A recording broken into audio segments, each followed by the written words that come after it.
Holidays with family are wonderful, and for many people, they are stressful. And whether you say it or not, everybody has ideas about what this is going to look like. And if you don't communicate what this vision is, bad part is, when you do actually get together, everybody's mad at each other.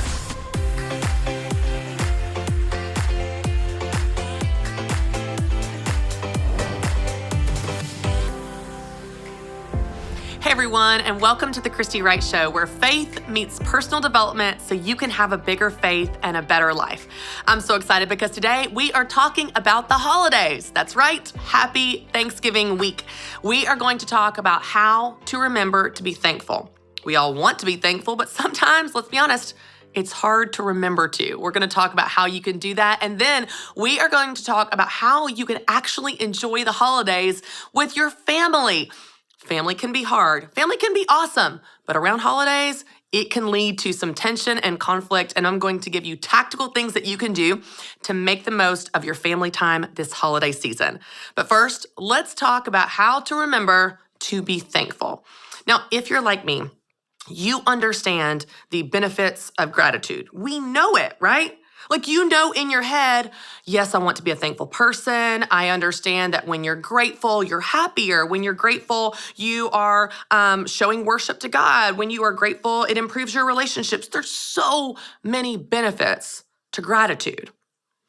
And yet, the day-to-day frustrations, the day-to-day grind can not only suck the joy right out of us, it can really make it hard to remember to be grateful. And so I love to take concepts that we understand in our mind, and I love to make them actionable. So I want to give you 3 things that are going to help you remember to be grateful. I'm assuming you want to be grateful. Most of us do, but sometimes it's just hard to remember. So I want to give you 3 very practical things that are going to help jog your memory and get you in that practice of gratitude. The first one is this. You can remember to be grateful because you can remember that you have a lot more than most people.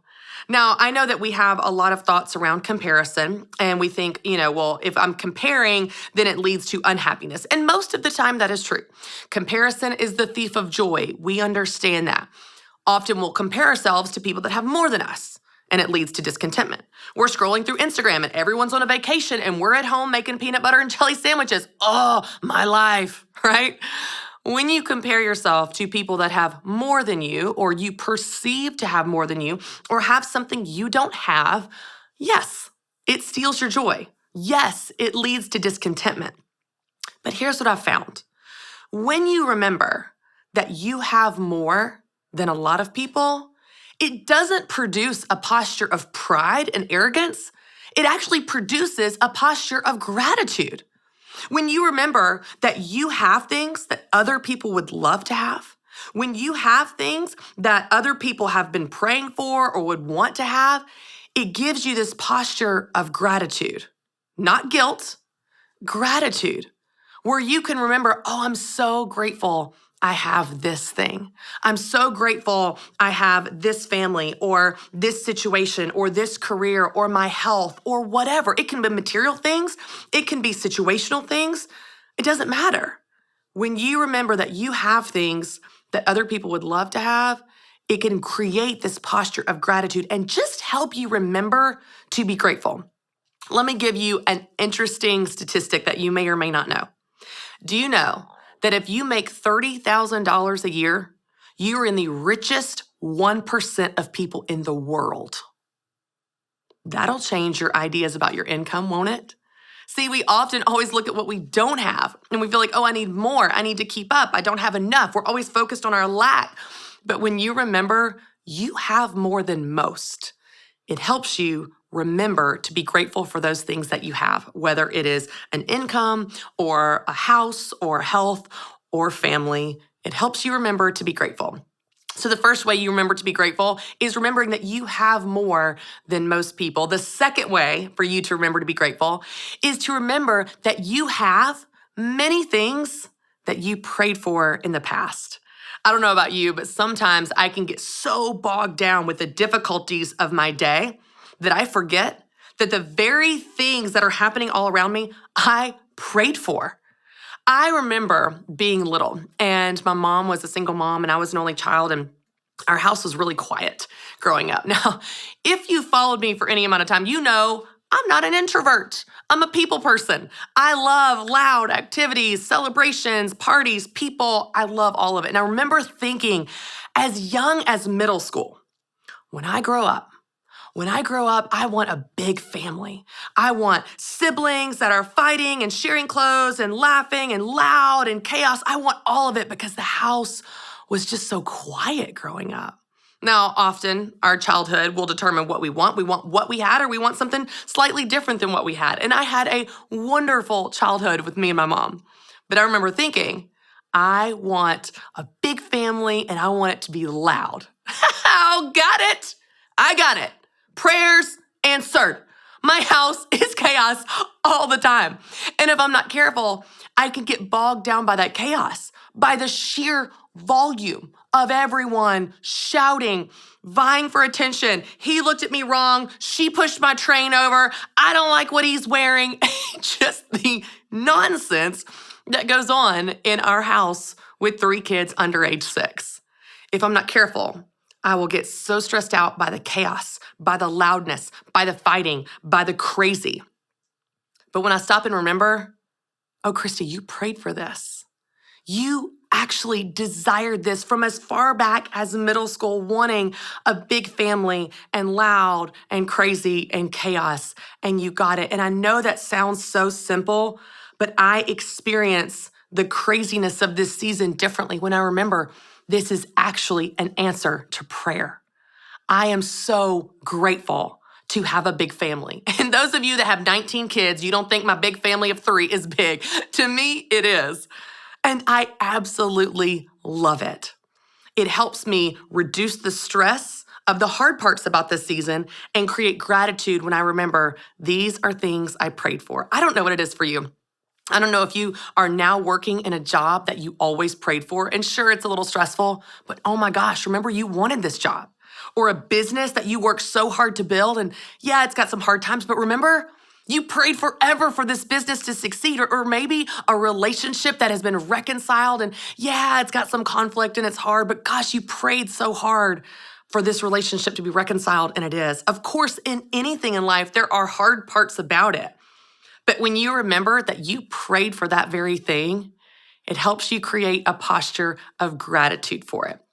So the first way that you can remember to be thankful is to remember that you have more than many people do. The second way to remember to be grateful is to remember that you prayed for many of these things. You are living in the fulfillment of answered prayers.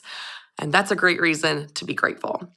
The third way to remember to be grateful is to remember that every good and perfect gift is from God. I don't know about you, but I have a different level of responsibility to be grateful when I remember that God gave me these things. I think about when I get a gift from my child. Like I remember a couple years ago, I got Conley a new bike. And he was so excited about this bike. It's red and has a basket on the front where he can put his trains in it when he bicycles around. It's got little training wheels. And watching my son get on this bike and bike all over the neighborhood, and he was so excited. And he still is. He loves this bike. As the giver of this good gift, I am so delighted to watch my child enjoy that gift, to watch my child appreciate that gift, to be able to experience it as much as he can. I think often God gives us good gifts, and we either feel guilty for them or we are frustrated by them. Oh, I've got to do this. I have to go to work today. I have to fix this dinner tonight. I have to take the kids here and there.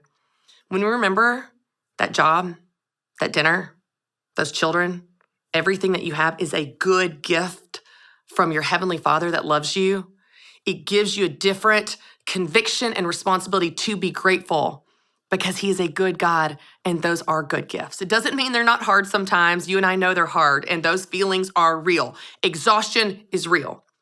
But when you remember that these are good gifts from your Heavenly Father, it helps you remember to be grateful for them. It helps you remember that they are from Him, and our response to His goodness is one of gratitude and worship.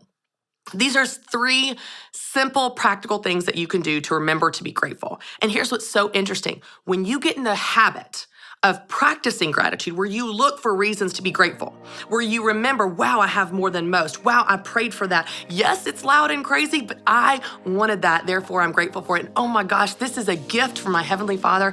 I will respond with gratitude for His goodness. These simple things, when you get in the habit of doing them, watch how much easier it becomes. Watch how gratitude naturally flows out of you. And then it's not so hard to remember after all. We were drawn to Christian healthcare ministries because we both had young families and we wanted to have more children. And we had also just started a real estate company and needed to find healthcare coverage that would meet our needs. We were attracted to CHM because of its low monthly costs and the ability to negotiate medical costs down.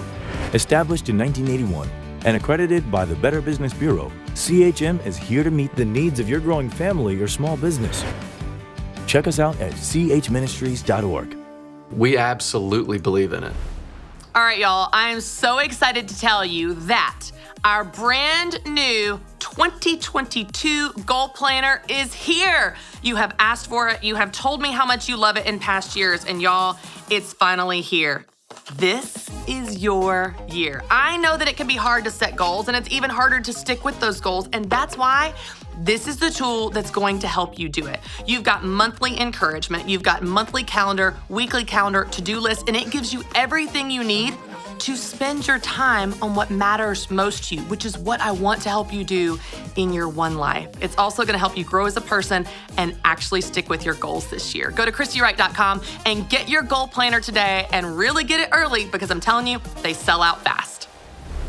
All right, y'all, we are going to talk about the holidays. Now listen, it is Thanksgiving week. You might be traveling to see family this week, and so I wanna give you some tactical things that you can do to make the most of the holiday season with family. And by the way, reduce any potential conflict if at all possible.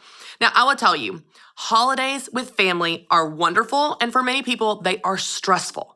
Everyone can be walking on eggshells because they want to make everyone happy.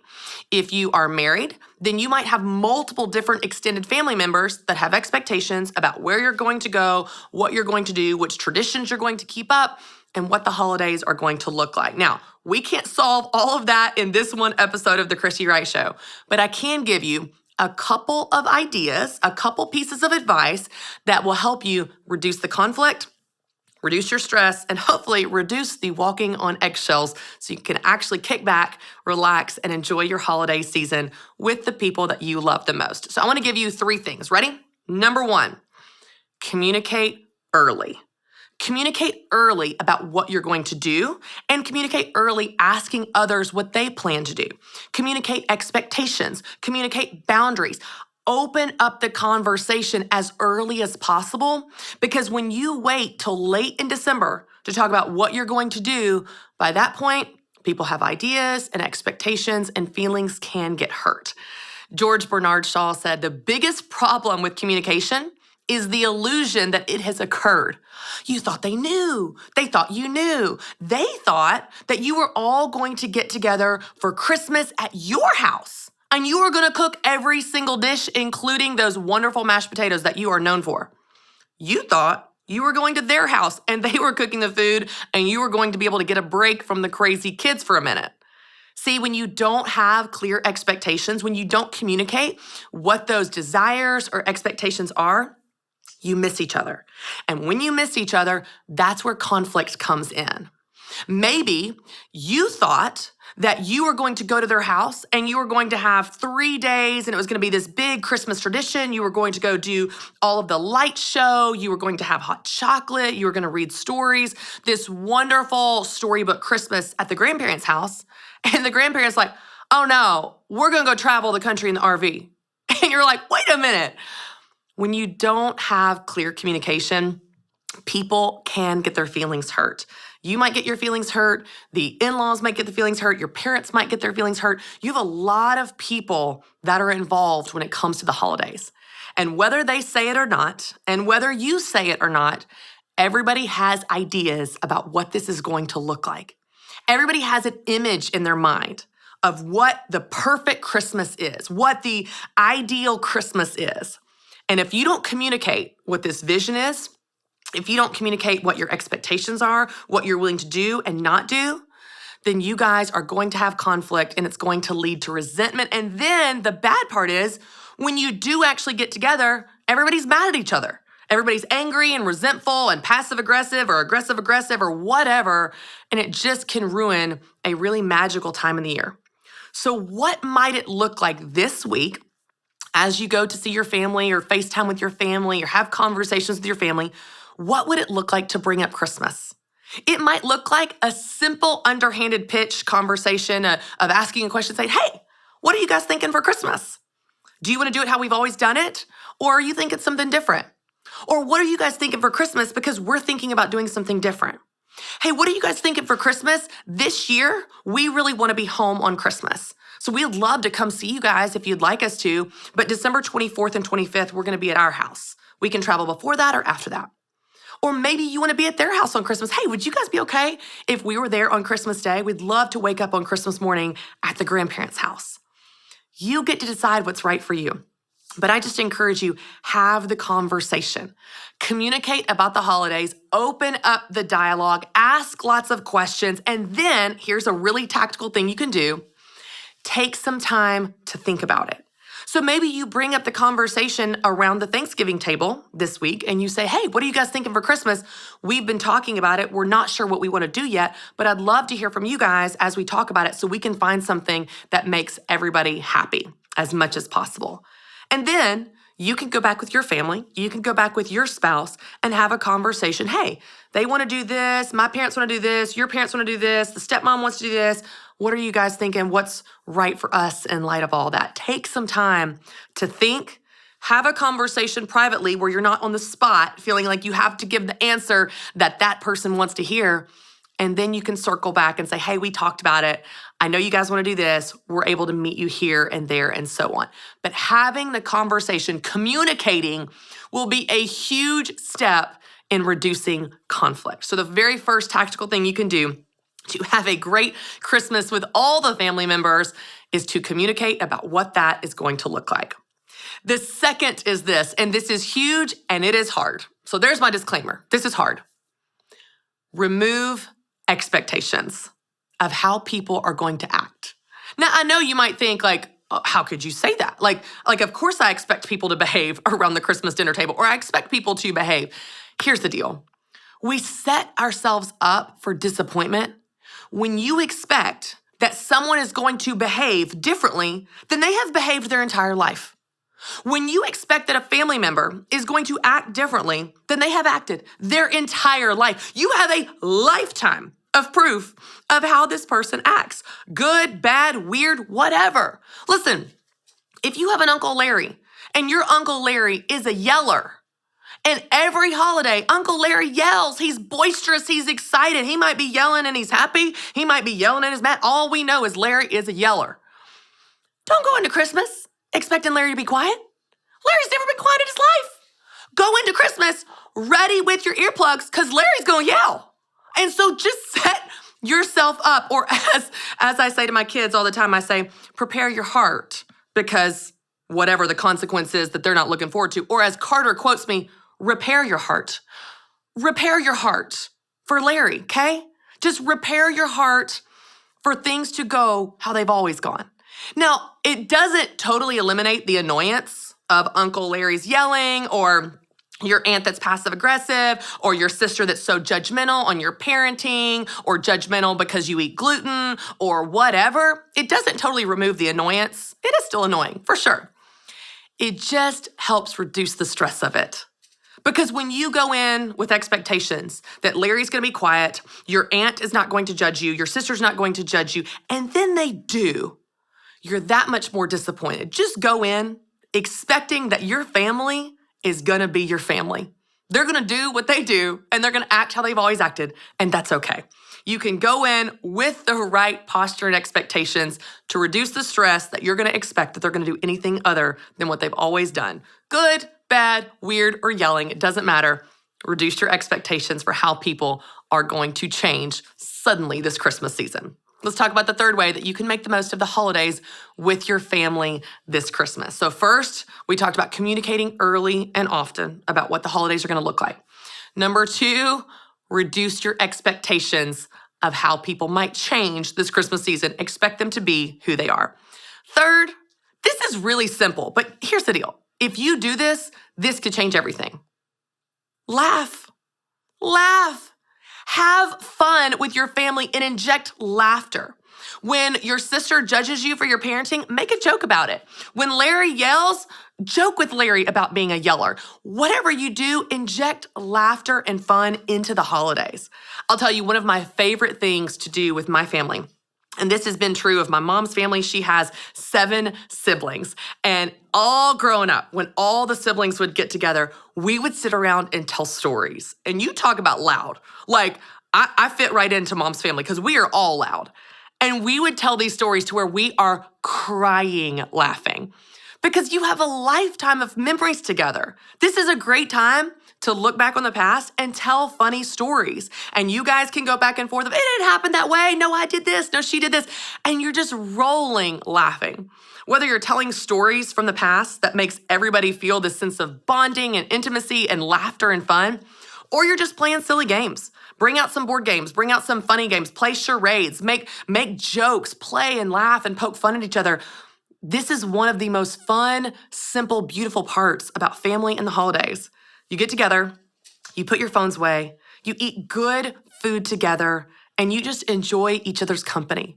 Laugh and tell stories and watch how just injecting some laughter, playfulness, storytelling, games, watch how injecting that into the family time not only reduces the stress and tension, it makes the holidays a whole lot more fun.